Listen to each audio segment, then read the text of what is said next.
Nagbigay ng pahayag ang Itbulaga host na si Vic Soto kaugnay sa posibilidad na makasama si Unkabaugable star Vice Ganda sa isang pelikula. Sa isang video clip, sinabi ni Vic na hindi umano imposibleng mangyari ang nasabing kolaborasyon. It is possible po na magsama kayo ni Vice Ganda sa isang movie? Tanong kay Vic.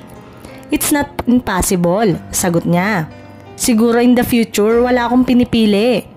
Sa isang bahagi kasi ng panayam ay nilinaw ni Vic na hindi naman daw nila kaaway ang katapat nilang noontime show matapos ang bangayan sa bagitan ng fans ng Itbulaga at It's Showtime.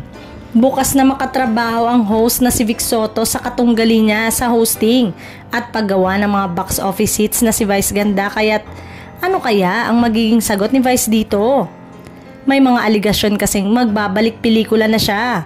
Partikular na ang paglahok sa nalalapit na Metro Manila Film Festival o MMFF 2024. Aniya, hindi imposibleng magkaroon sila ng collaboration movie dahil wala naman siyang pinipiling makatrabaho.